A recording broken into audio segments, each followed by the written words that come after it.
Welcome to the Undisputed Podcast. I'm your host, Jenny Taft. On today's show, should the Giants break the bank for Odell Beckham Jr.? Plus, D'Angelo Hall explains why Dez Bryant shouldn't turn down a shot to join the Browns. And could LeBron's streak of 13 straight playoff appearances come to an end this season? Skip, Shannon, let's get to it. Well, the Giants and Odell Beckham Jr. have been unable to agree on a contract extension for a couple years now, but yesterday, NFL Network's Ian Rappaport tweeted that Beckham's agent has been in New York negotiating a deal that would make Odell the highest paid receiver in the league. That would indicate he'd make more than Antonio Brown's $17 million per year. Rappaport added that both sides are encouraged a deal could be done before the season starts. We're joined by former Pro Bowl corner D'Angelo Hall. Thank you for joining us again. I'm going to start with you on this one. Should Odell be the highest paid receiver in the NFL? Absolutely, I think he should be. You know, sometimes it's not necessarily that he is the best receiver in the, in the National Football League. It's timing. You know, was Kirk Cousins the best quarterback? Nope. Absolutely not. But it comes with timing, and right now the timing is he should overlap those guys. You look at the next couple guys who had just got paid, Mike Evans, DeAndre Hopkins. Is he better than those guys? I think so. Sometimes. I think so. He's consistent. You just don't like. He want him on the Cowboys. I bet he'd take him on the Cowboys. Yeah, absolutely take him. Would you take him on the Cowboys, Skip? Well, that's a hypothetical. I know. Okay, give me a hypothetical answer. I'm not going to, because it's not possible. The thing with Odell, he just has to mature. Right. And we all were in that situation when we were young kids. We did some things, that now looking back on, we would never have done. Right. But I love the energy this guy plays with, the passion. He's a guy that I would have loved to have on my football team because I know he gives me a chance to win every time he touches the ball. Does he need to rein it in a little bit? Yeah, but that comes with maturity, and that comes with, I think, those guys in that locker room really just putting an arm around him and, and loving them up and showing them right from wrong. And so I'll take this kid on my team any day of the week, and I absolutely think he will be the highest paid receiver. Who in that locker room is capable of loving him up and teaching him right from wrong? Who? Is there a Shannon Sharp in there? No. Is there a Ray Lewis in there? I don't see one. I could be wrong. Is there a Suggs? Is there an Ed Reed? I don't see him. I don't know.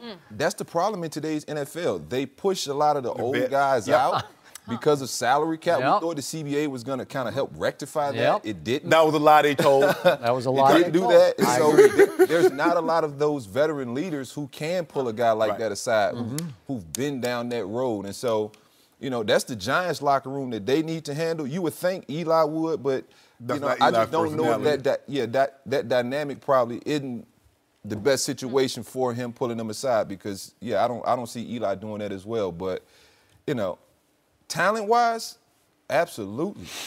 Yeah, that's it. That's how it works, Skip. I mean, one guy gets his money. I mean, AB was the highest paid, and then here come Mike Evans, gets $55 million guaranteed. Now it's Odell's turn, and next year it's going to be someone else's turn. That's just the way it works. He's proven.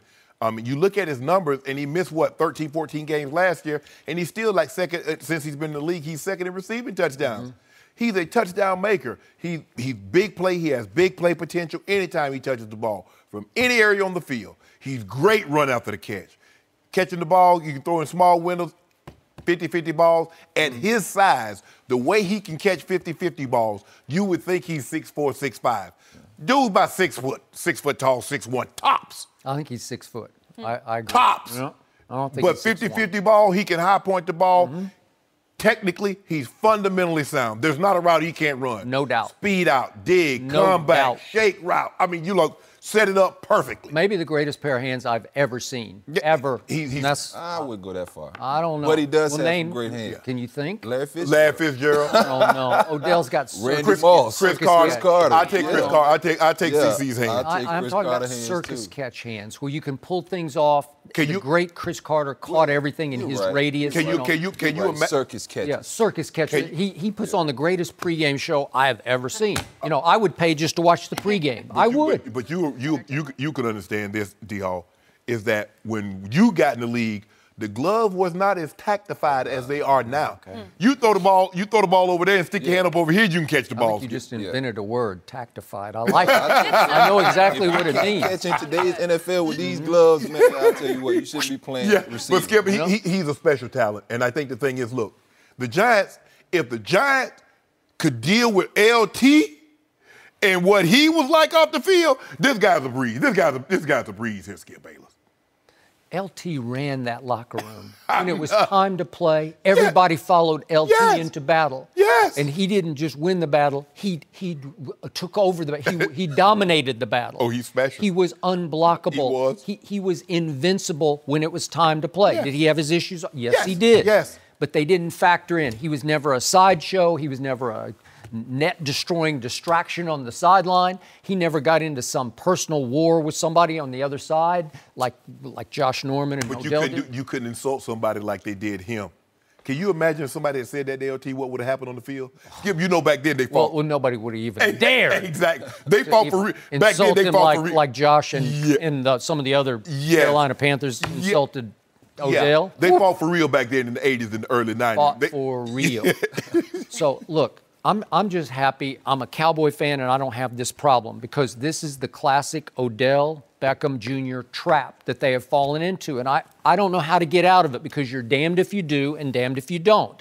Damned if you do because if you give him, what did you say, like 60, 70 million guaranteed? Mike Evans got 55. If you make him the highest paid player on your team, just on your team, after he's made a statement, he wants to be the highest paid player in all the game, quarterbacks included, defensive. Yeah, well, that's what he wants because Odell envisions himself as more of a celebrity than a football player. He doesn't love the label of just football player. Right. He wants to transcend. He wants to be Drake because he runs with Drake, hangs with him. He wants to be that caliber of a celebrity, and he's got potential. I think he's got a great personality. He's a good-looking kid. He's got all that package going off the field. But intangibly, do I trust him? Would I want to bet $70 million guaranteed on this? Because I don't trust any of the intangibles. They're trying to sell him as a leader. You're going to be a leader. Seriously? Skip, he's 25. Let me ask you this. You say you don't know if he's worth it. Let me ask you this. At his best and Dez Bryant at his best, who's a better receiver? Because they gave Dez $14 million back 4 years ago. You know, we talk about having that dog in you.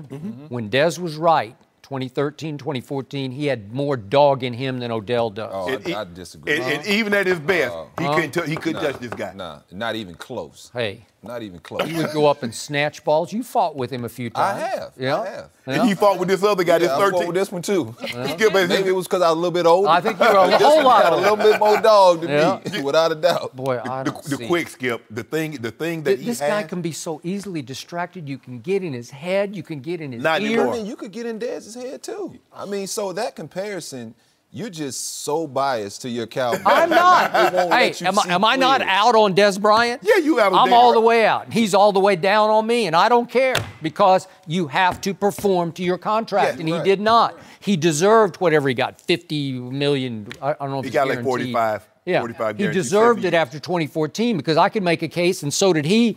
He was the best receiver in football through that year, and that was a catch in Green Bay, No, and they it wasn't should have catch. won that game. That was a dog catch, man. That's where you just say, I will will myself to go up over Sam Shields and I will snatch this ball out of the sky. But here's the thing.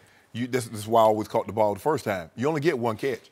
So you bobbed it. That's not 5 catches. He with caught one catch. it, he put it under his arm, and then he tried to slam it on the goal line. Odell. He's left-handed. He tried to slam it left-handed. That'd have been Odell to reach cross with one hand, backhanded. You seen him make these catches, I've Skip seen him Bayless. drop big ones, too. Don't do that, Skip. Don't do that. Don't do that. Okay, do I need to remind everybody that just 5 months ago, somehow this video hit the internet in which Odell Beckham Jr. was somehow in a hotel room in Paris eating pizza with an Instagram model, and there's a pizza, and there's a credit card, and there's all this white powder. I don't know what, talcum powder, I guess, right? Yep, baby powder. They're all, they need some baby powder. I don't know, maybe that got over there in massages. I don't know. I have no idea. It was humid in It was France that humid. time. Yep. They needed some talcum powder. You get dressed to go out on the that's town. the guy you're going to give $70 million guaranteed to. And do I need to remind you that he's played in one playoff game in his whole life, in his whole career?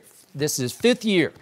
And before that playoff game, he led a group of Giants receivers to South Beach to sun on a yacht to get ready for a game up on the frozen tundra the next Sunday in Green Bay, Wisconsin. Really? That's leadership? That's so wrong. He's 25. Do you remember what happened the first play, the first series of the game? He dropped a big third down. It hits him right in the hands because he was cold. He was just cold. He does need to mature. Okay. I think we all agree in to- agreement yes. at this table that he does need to mature. But talent and just win. Productivity. Now that it's time to get paid, now that his time is now, should he be? Absolutely. Okay. I mean, it's not even close. If you're the GM of that team, are you not going to close your eyes when you're signing this deal? I'm not going to close my eyes, but I am going. We are going to sit down and we're going to conversate like men, and I'm going to let him know what I expect of him. And you know what? Those words are going to go in one ear and right out the other. They might. But I have to say him. I have to say him to him and look him in his eyes and feel like he's on the same page as me. Yeah. And I think as an organization, I mean, we say he's not a leader, but him and Saquon, I think, have developed a little bit of a relationship. 2 stars. And, you know, now, if I could pour Saquon into that kid, I'd have all time. He's going to have the C on his jersey. Yeah, I think he will, too. The C. Good. You think I'm going to have a C on my jersey for Cowboys. Right. For the Cowboys? You're gonna have a 6 and 10. Yeah. I'm going to have a 10 and 6, and you know. -10. Yeah, and we're going to beat these guys twice because they're going to be way overrated. If this contract happens, though, I sure hope he lives up to it. No mercy. So Dez Bryant is still unsigned, but the Browns reportedly remain interested. NFL Network reported that Dez is in a, quote, holding pattern and has not taken a visit to Cleveland. Apparently, he wants a 1-year, prove-it deal with a contender, which the Browns are not. We're joined still by D'Angelo Hall. When you think about Dez and where he should go, the options right now are limited. Should he want to go to the Browns? I think Dez Bryant should want to go wherever a team wants him at. You know, Dez has always been one of those guys who's been a star off the field and on the field. I think he needs to go somewhere where he's not the center of attention. And I think because of everything Cleveland's doing, revamping that team, I don't think he would be as big of a distraction. You know, you got Josh Gordon and his problems. He's coming back from that. The whole Baker Mayfield and Tyrod Taylor, who's going to win that quarterback battle. Jarvis Landry's coming over from Miami, so he's the guy. And so they have a lot of playmakers on that football team. And so for Dez, he can just go and be another guy. He doesn't have to be the guy. And I think it's a great situation for him. He gets a coach in Hugh Jackson who's known for being around receivers who had big personalities and came with a little stuff. I think he even had T.O. later part of his career. And so, you know, I think this is a great situation for Dez. But it comes down to, does Dez want to be in this place? And I think I've read, you know, where Cleveland feels as though Dez does not want to be a part of them. And, you know, as an organization, when you feel like, you know, a guy doesn't want to be a part of your organization, you tend to not want to sign him. And so I don't think he'll end up in Cleveland, but I sure would like to see him down there playing some good football with a team that I think is on the rise. Yep. I agree with everything you just said. I think he should want to play for the Browns because the Browns seem to want him. Dez needs to get on the field. The closer and closer he gets to the season, the harder and harder it is. He needs this time because once the season starts, the game plan changes every week. So there's not a whole lot of carryover. Now this is the time where you get the foundation, you get the knowledge of the system. Dez was, and what's going to happen, Skip, is that when you get guys coming from a different team, they want you to learn multiple positions all at once. So you need to learn the Z, the slot, and the X.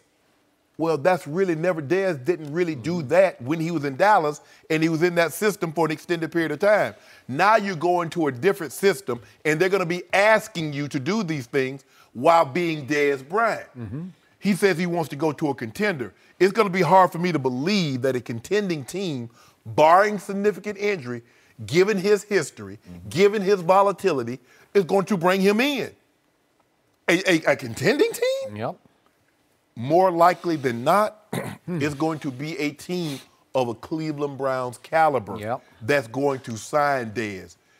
Dez only sees himself as Dez. For the longest time, he's been told, you're number one, you're number one.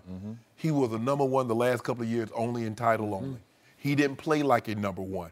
And he's going to go, and teams know, he's going to come in there and think he's a number one again. You got to update your resume. That's what pro sports, that's what I love about pro sports, Skip. You say I'm this, I say I'm that. Somebody get to be right and wrong. There ain't no in between. I get to prove you right or you get to prove me wrong. Dez, man, you need to get somewhere. Now, a lot of this is pride because I'm turning deals down. I'm Dez, I'm good. I'm going to go to the idea. You had Baltimore, $7 million a year on the table, 3 years, $21 million. Reportedly, you did. But that's what, if you look at what all the free agent receivers got, with the exception of Cooks, all of those got that very similar number. You look at Crabtree, you look at Jordy Nelson, you look at what Baltimore had on the table for him, look at Allen Hurns. Most of those guys, with the exception, like I said, Brandon Cooks and the guy Robinson that went to Chicago. But all the rest of those guys got around that $6-7 million range. Dez, bruh. So what do you always say about Carmelo Anthony? He still thinks he's mellow, and he's really just Carmelo, right? Well, he's Desmond Bryant. Well, he's the truth is he's just another Bryant. That's what he is. He's not Dez. He's just Bryant to me because he played like just another Bryant last year. He led the league in drop passes. His body has betrayed him and broken down, and we didn't even talk about that with Odell. That's the other issue Odell's going to face because you think he's a little fragile, and it just happens over time. You're just going to get hit. Dez took a whole bunch of hits because he doesn't have any Odell in him. He's just going to go up and get it, and you can hit him however you want to hit it. Right. And one thing led to another, led to another. He's got 19 things wrong with his body, and I don't know what his health is now at all because he looked like a broken down receiver last year. He's had foot injuries and knee and back, and he's had everything go wrong.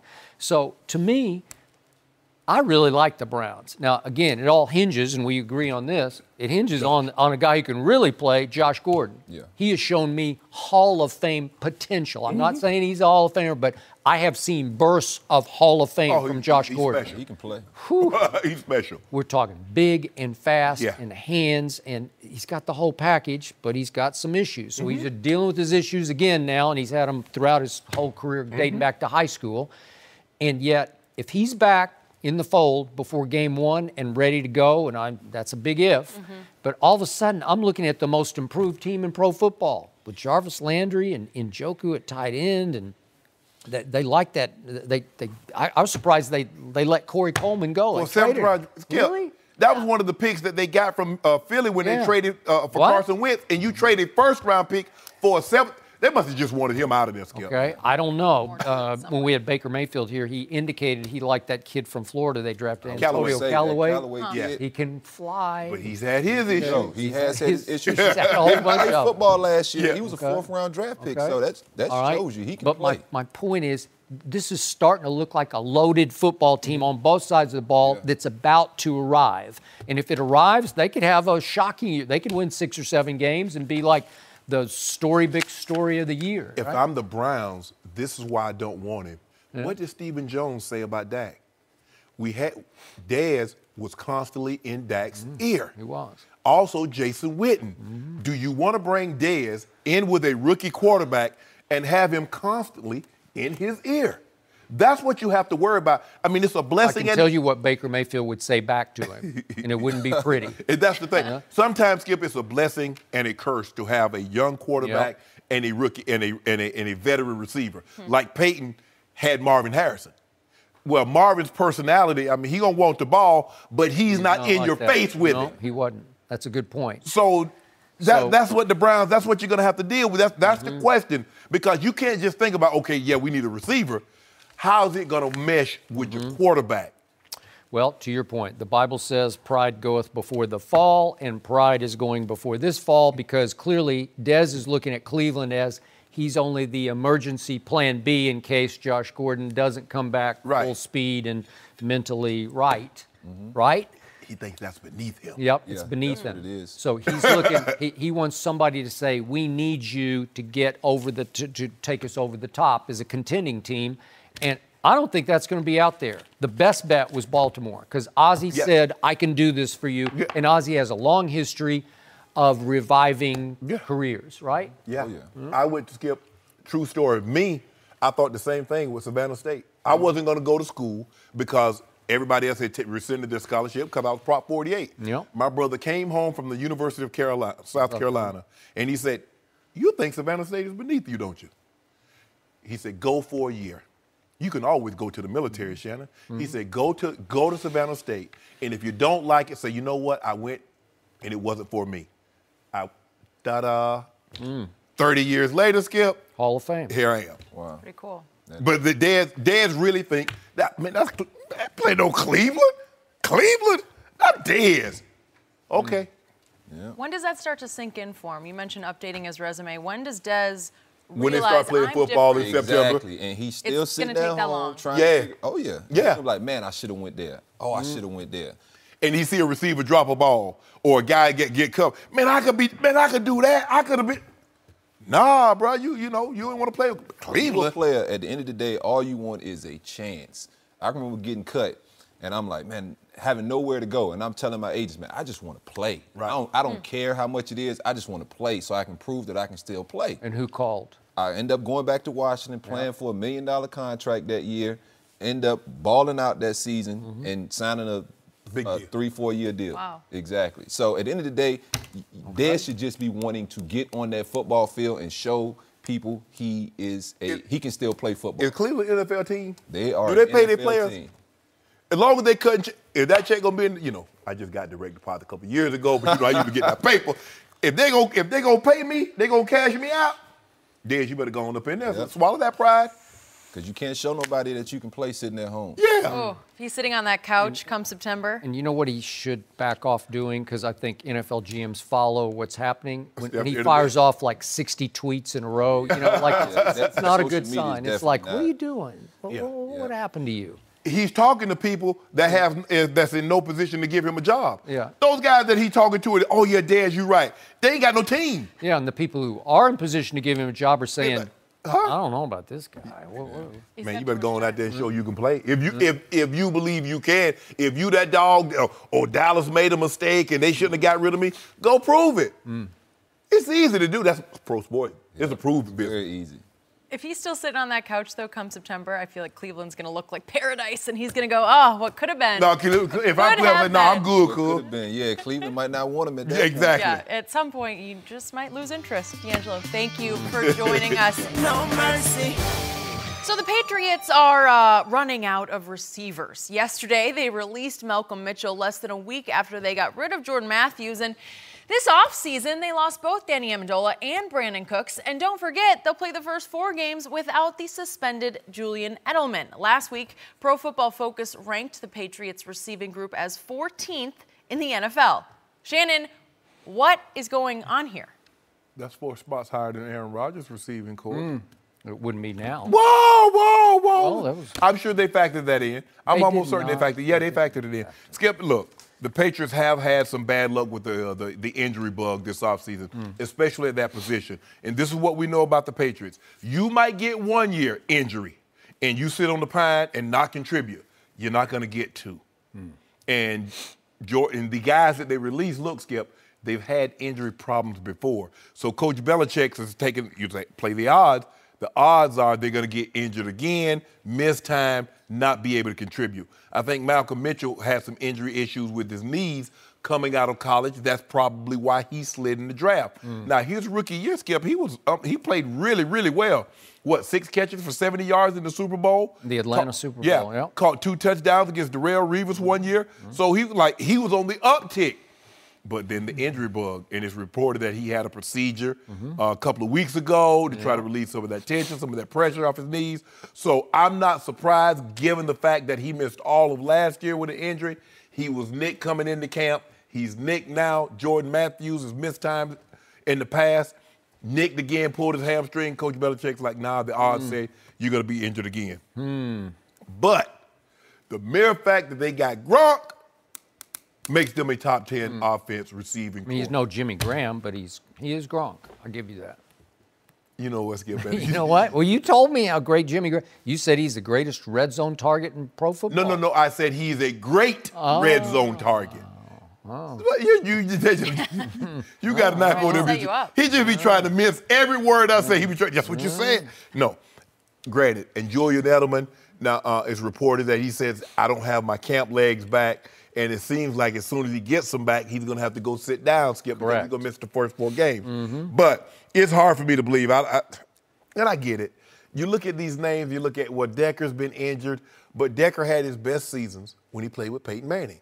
Well, he has a guy better. You can make the case he's better than Peyton Manning, especially at this time. Make the case. No, I no. mean, it's over us. Skip, those 2 years. I'm talking about as an overall player, but for those 2 years that he was there, Peyton Manning was unbelievable. You know, his first 2 years, they might be the greatest 2 quarterback seasons we've ever seen in the regular season. So he played really well when he has a quarterback that knows what he's doing, knows where to go with the football. Chris Hogan, I know he's not a household name, but all he does is just make plays for him. You know, you saw what he did in the Super Bowl. You saw that playoff game, 2 years ago. He has the most receiving yards in a single playoff game in Patriots history. Keep reaching. Come on. Does he or does he not? Keep trying, keep flailing. Does he or does he not hold that record, Skip? You have little to no respect for Chris Hogan, and now you're trying to put him on some pedestal like he's a near Pro Bowl player. Is he Steve Largent? No. But he's a quality receiver, and it works for what they have going on in New England. Skip, you make it seem like you know what? It would be ideal for you if Tom Brady had Julio Jones, Antonio Brown, Rob Gronkowski, and Mike Evans. You'd be like, oh, that still ain't enough.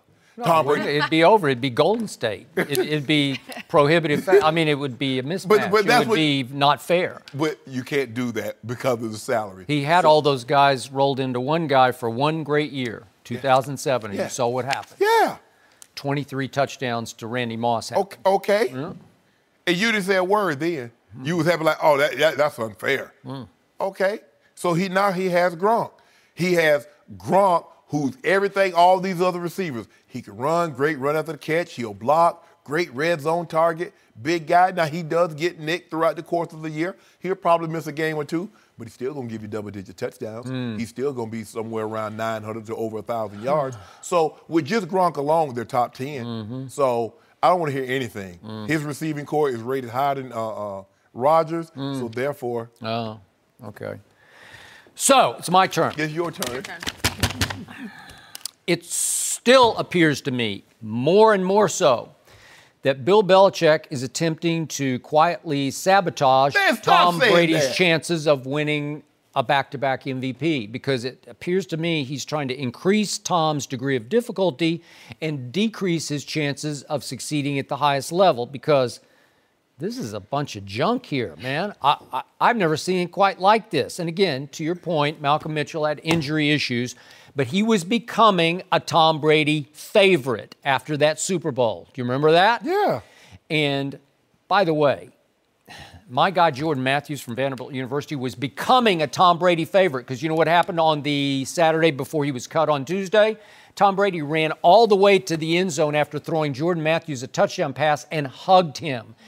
Carson Wentz loved Jordan Matthews. It was his all-time favorite receiver he'd ever played with, and it devastated him when they traded him. Remember?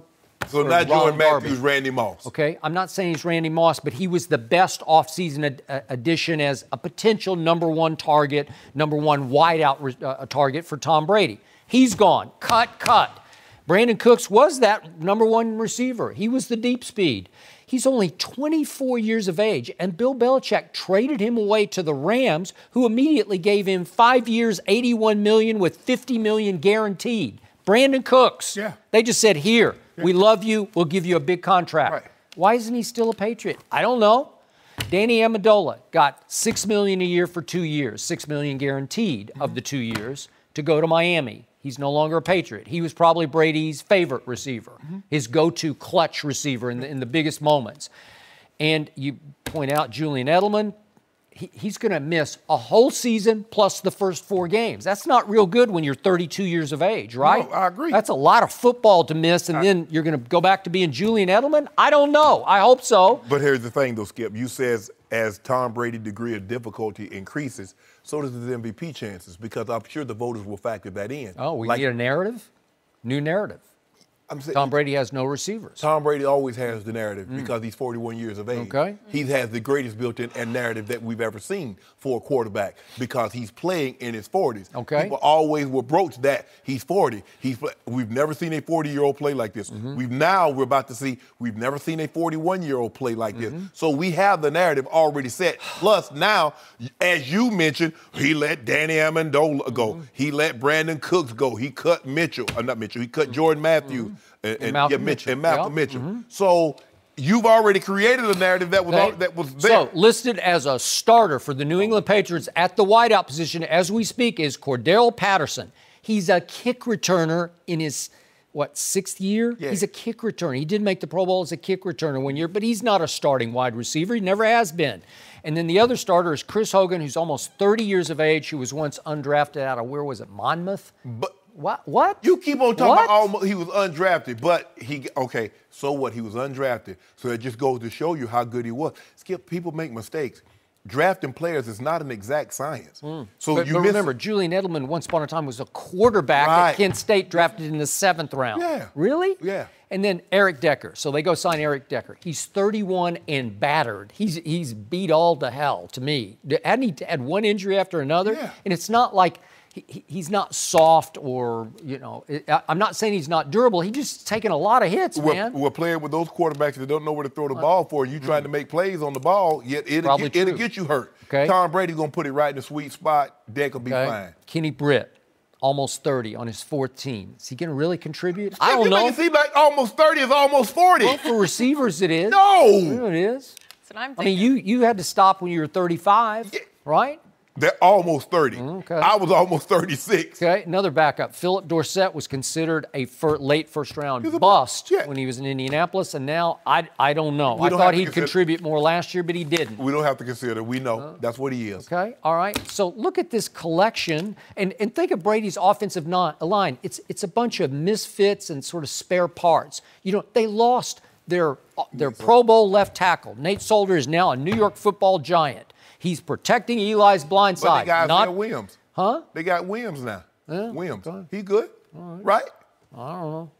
I don't know. These are all, they have to coach him up. He's never had the Dallas offensive line. Scarnecchia, he's one of the best. They say he's one of the best offensive line coaches ever. I got you. So he get him right. I don't know. I look at this.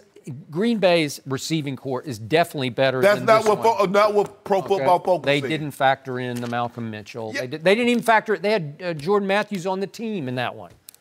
They did. Take those two out. Look at this. Julian Edelman's gone for 4 games. Certainly for the first 4 games, Aaron Rodgers is going to have better receivers. I just got to go by what I read, Skip. Well, what I read is that what you read was for a week old. So now it's a week old. Yeah, well, it was. Wasn't updated. So this is like the 25th best receiver. So there's a possibility, by using your logic, there's a possibility or a probability that at the start of the season, the Packers could be even further down than what the Patriots are. What, are you predicting somebody's going to get hurt? I'm not predicting anything. I'm saying I'm just using your logic. Well, they didn't factor in. I'm doing it right now today. You would clearly, if I put you on a lie detector, you would say Aaron Rodgers' receivers are way better than Tom Brady's. You would, and you know it. Because Jimmy Graham at least levels the playing field with Gronkowski. No. He's at least in the same sentence with Gronkowski. Skip, this is the way it works. Because you can go all the other positions and you can group a couple of guys. But when it comes to tight end, it's him by himself. Okay, and then you come to another room, and if you want to put Kelsey, you want to put Olsen, you want to put some of these other guys in there, they got their own little group. But this young man here, he by himself. He's not that young anymore. Well, he by himself. That old man right there? Yeah. He by himself. By the way, was he not on the trading block according to many reports through the offseason? Wasn't Belichick trying to get rid of him too? You only trade. I don't know. What's going on here? They trade gold and silver too. So what? You don't want none of that? Well, it's like anything that helps Tom Brady look like Tom Brady. Get rid of him. Stop it, Skip. Brandon Cooks out of here. I talked to Coach. Right? Well, am I right? I'm serious. Nobody seems to be picking up on this. What's left? Cordell Patterson? You like that? I saw Coach Belichick on Saturday. You did. Told him to say, Skip be hating. Yeah. Did you what tell was him his that? response? He's like, I know. Oh. Yeah. No, I didn't say that. You know what? Belichick knows that I know. No mercy. ESPN.com projected the records of every NBA team next season using a stat called Real Plus Minus. They have the Lakers winning just 41 games and finishing 9th in the West. Sorry, Shannon. This is mostly because of all the new players in their rotation. Vegas has already set the Lakers over-under win total at 48.5. Shannon, what is your reaction to the Lakers being projected to win just 41 games? Get that grin off your face. It's not funny. I got to do the LeBron. Okay, LeBron. Can we do that again? I disagree. Skip, you know good and well LeBron James is not about to go 41-41. He's only missed the playoffs twice. I'll give you that's not going to happen, but go ahead. In his first 2 years, he's only been below 500. That was his rookie season. They need to stop with this. They might want to readjust the model in which they use to come up with this. Now, I even disagree with Vegas because Vegas has them projected at 48.5 wins. I believe LeBron James is responsible just alone himself for 15 to 20. 15 puts him at 50, 20 puts him at 55. Think they're going to be somewhere 18.5, 19 games. Which will give me my 54 wins. I get it. But they make it seem like the Eastern Conference ain't great. Okay, it's the lesser of the two conferences. But they do play basketball over there. LeBron James didn't play all of his games. He did have to play some Western Conference teams. He did have to go on the road. Yeah. But damn, they make it seem like, well, he was in the East. He didn't play anybody from the West. He doesn't know what he's up against. Yes, he does. He had to play him twice each. He's been the best player in the league for over a decade. And what? And he's going into his 16th season? And going to keep giving it to him. All right. This is what I don't understand, Skip Bayless. So you mean to tell me you add the best player in all of basketball and you're only going to win 6 more games? Really? Is that what you're telling me? Because that's what they're saying. That's what this model is saying. No matter how great LeBron James is, he is, woo, man, great. If I had I wouldn't know that if it weren't for you, but go ahead. Skip Bayless, do you know this? If I had 1,000 tongues, I couldn't say how great LeBron James is enough.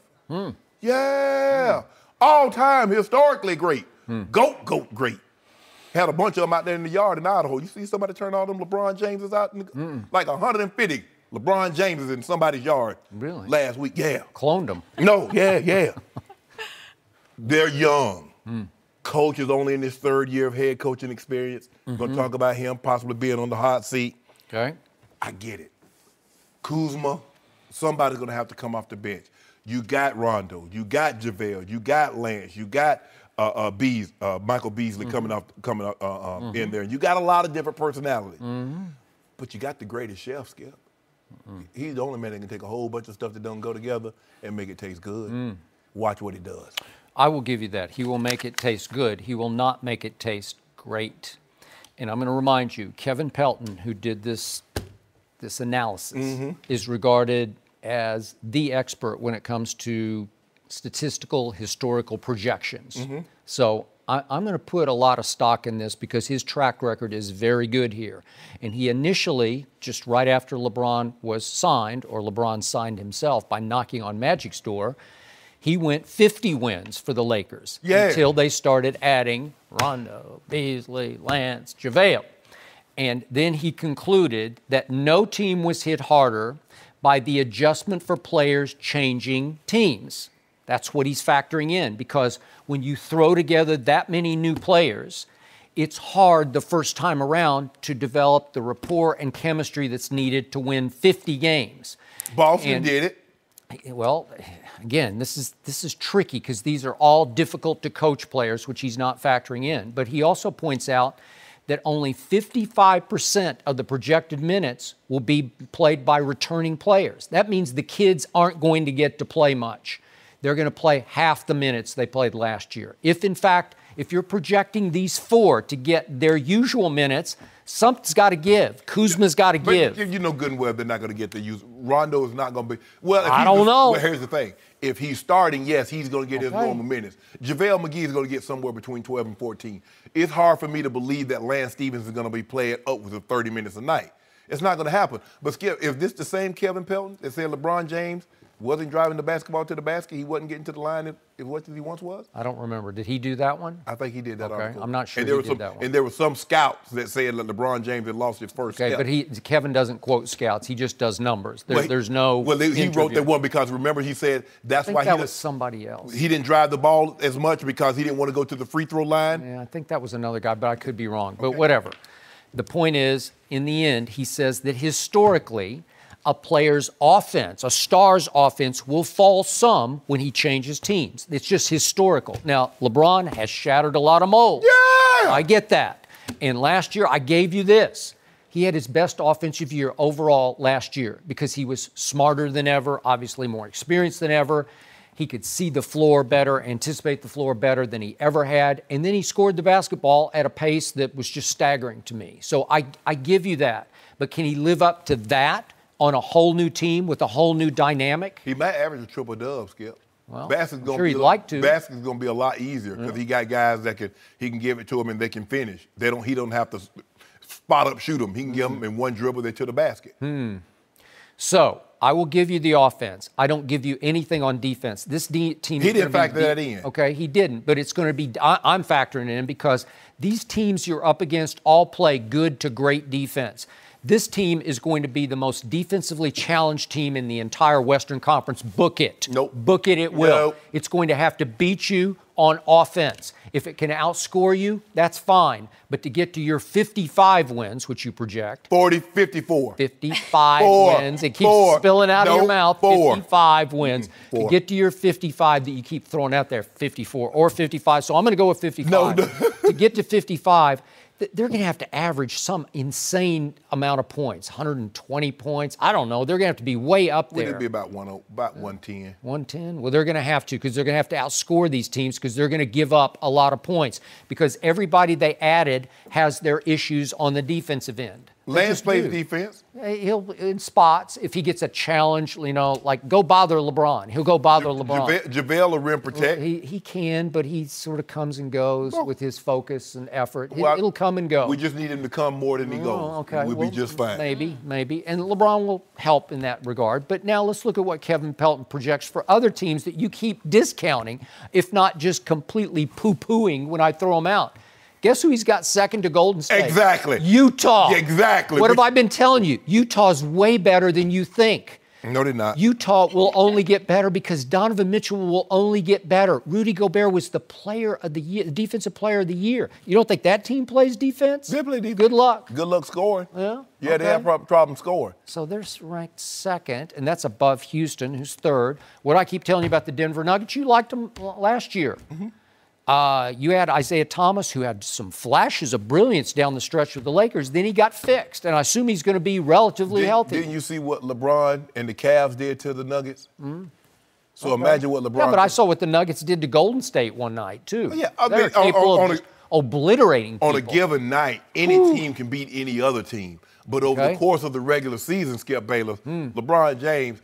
And see, you keep trying to get me. I said LeBron James is responsible between 15 and 20 wins. 15 wins from last year, give them 50. 20 wins will give them 55. So somewhere in between there. Well, you're saying 20. That's not. Well, you keep spitting out 55 because you want to be able to say, I told you so, 55. No, I told. When they get over 50, I'm going to say, I told you so. They hit 54. Man, I might come in this thing with a party hat on. Oh, you might. Yeah. Party. Chippendale. You'd have a goat mask on your face and on your feet and everywhere You know else, what, right? Skip? Did you see the shirt? They got a LeBron James, LeBron, and then they got a goat head in the O. Yeah. I want my cut. Interesting. So now we get to the fifth team in the West in Kevin Pelton's projections, and it's Minnesota, a team he used to love and jumped completely off the bandwagon because it scares him. Gone. The bandwagon is in the way of the Kings' new team. No, but the Andrew Wiggins bandwagon is in the way. Okay, the bandwagon is still rolling in Minnesota, where nothing changed. They're all the same. The coach is the same. The players are the same. They made the playoffs last year. The same, and so, but exactly. But Karl Anthony Towns will just get better next year. But here's the thing. They lose Jamal Crawford. They lose bench production. I just don't see it. I just don't see. And he grinds them down. Okay.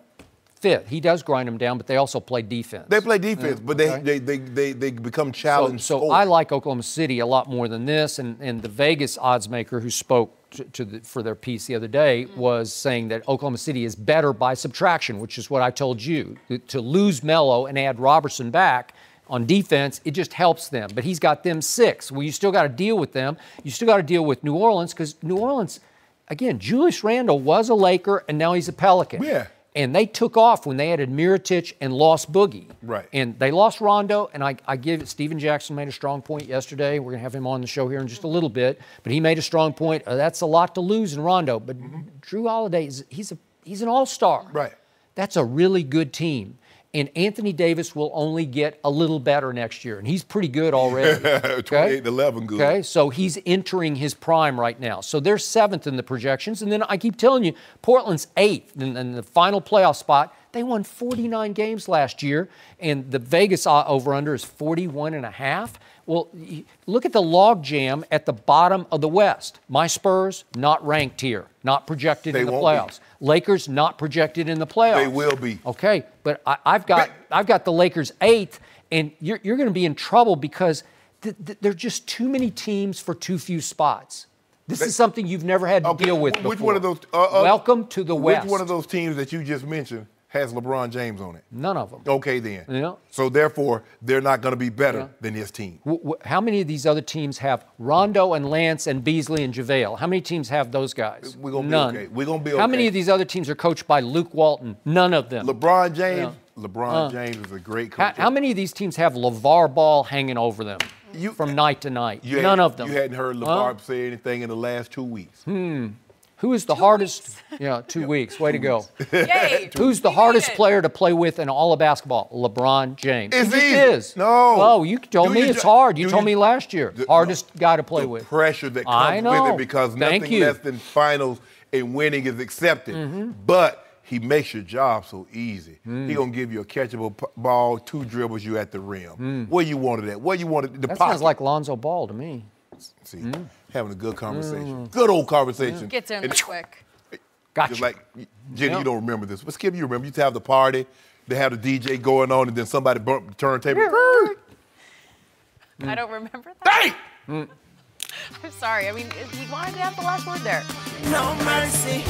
How about we talk about the Eastern Conference? The Celtics over-under was set at 57.5 wins by Westgate. That's top in the East. Boston is 3 games better than both the Raptors, who added Kawhi Leonard, and the Sixers, who were eliminated by Boston in the playoffs. So Steven Jackson is still here with us, but I'm going to start with Shannon on this.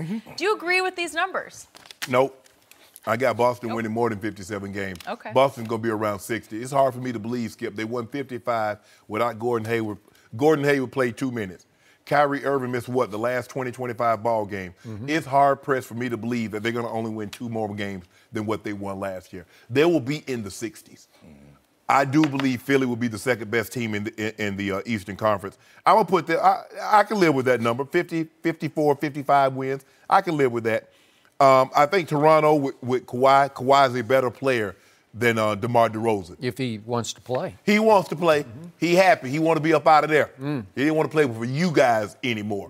Broccoli, board, Riverwalk, nothing going on. I don't think that's what he said, but go ahead. He said he's like, I don't want to be here anymore. Yeah. That's what he said. Okay. But anyway, Boston will win at least 60 games. You want to put some dew on that?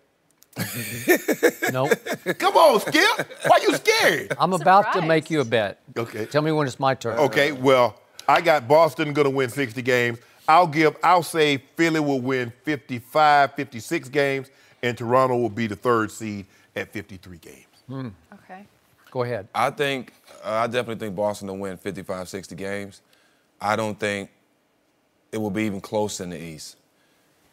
Kawhi's in Toronto, of course, but he can't go at Tatum, Brown, and go at Kyrie. He can't go at everybody. And they're not a great defense team. Yeah, they have Serge Ibaka, he's good, but they're going to need a lot of help in Toronto, but Kawhi will make them better. I love Philadelphia, but I just don't see that dynamic coming together where they can come out the East yet. I don't think they're ready. I think Boston is a favorite by a landslide. But the other teams will be better. Like I said, Toronto will be better with Kawhi, but Boston, the team that they put together, just too talented. They're too much depth. They're adding the 2 best players are coming back. So, but I really, like I told him, I think Tatum will be a top 10 player this year, and having him on this team, coming back with the year he had and the playoffs he had, this team is going to run the East by far. I reserve the right to change this pick as we get toward the real season. I reserve the right. Well, nice. Because this is right here, right now. Philly is coming out of the East. Philly will be a better overall basketball team than Boston. Coming out of nowhere. Wow. The Boston Celtics are about to have a Lakers-type problem. Brad Stevens, who is not on the hot seat, is going to have a seat that will get hotter and hotter through the year because that's going to be a hard team to coach because it was a pretty good team, if not just a good team last year, and all of a sudden you're bringing Kyrie and Gordon Hayward into that mix, and only 5 get to play at once, and there's only 1 basketball, and Jason Tatum thinks he's now a star, which he's on the verge of being, and Jaylen Brown thinks he's pretty good. He thinks he's a star, too. Yeah, I think he thinks he's a star. Kyrie says, I am. And Terry Rozier last year, I think he started to think, I got star quality in me because I took over some playoff games, right? He's a starter. And all of a sudden, Kyrie comes back and says, no, it's my team. And Gordon Hayward says, wait a second, a year ago, I was an all-star in Utah, so I'm going to start and play big. I'm going to play 35 minutes a night, or at least that's what I think he thinks he's going to do here because he's got all the money. He's the one getting paid, right? Yeah. And you're going to do what with Jaylen Brown? And you're going to do what with Jason Tatum? And you're going to do what with Marcus Smart and Marcus Morris and Rozier? I don't know. I don't know how you keep them all happy. Wow. I don't know. Maybe it's a good problem to have, but the pieces don't fit the way they fit in Philadelphia. It's only for 1 year. Kyrie gone after this. Okay. Kyrie wanted a situation where he could be the guy. Okay. But I keep telling you, sometimes you can make your destiny on the very road you took to avoid it. Now, Boston didn't have anybody. They didn't know Jason Tatum was going to be this. And then in the playoffs with Kyrie absent, now he got confidence. That dude been out there working with Kobe. Now, you know Kobe in his ear.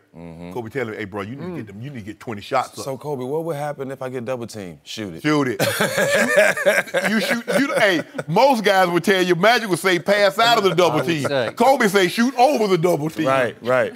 I can't get used to Kobe helping a Celtic, but that's just a whole nother. Yeah, and a lot of people didn't like that, too. A lot of people, they felt like he should have been working out with the Lakers guys. Yeah, okay. So, the best player in the East right now that LeBron is gone, is Joel Embiid. He just is, on both ends of the floor. The most dominating, most valuable player in the East. It's not Kawhi Leonard. Whoa, Skip, hold on, time out. No, Skip, no. This guy is 7 feet tall, and he can shoot threes. He can shoot any kind of shot you want to shoot. And he can rim protect like a madman. And he can handle it.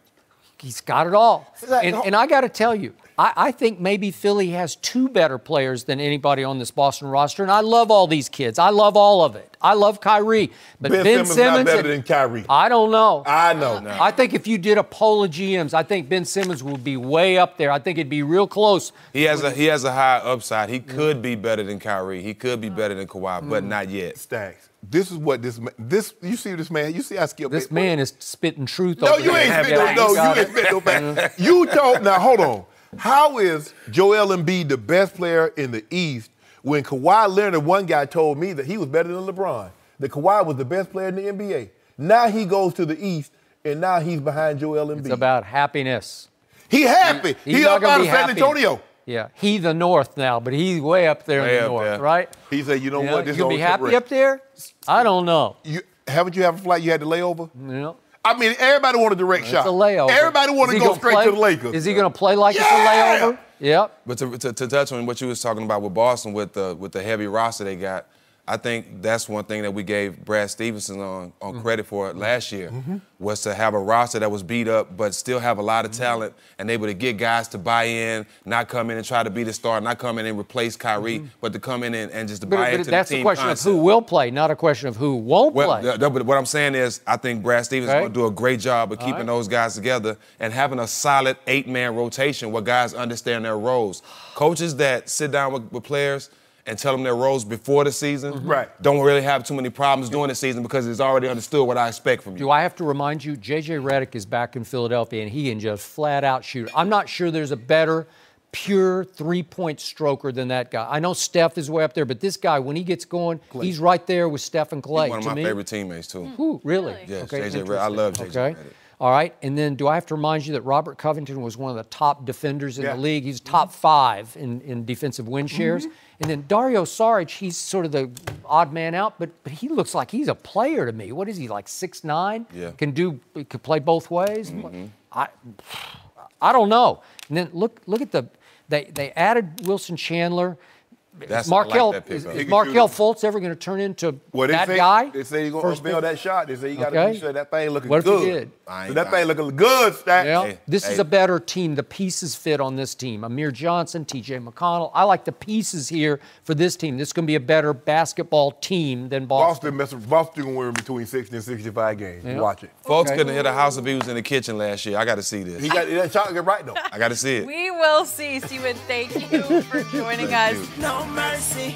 Thank you, as always, for listening to the Undisputed Podcast. I'm Jenny Taft. Join us again at the same time tomorrow morning, 9:30 Eastern. We'll see you then. Fox Sports, one of one.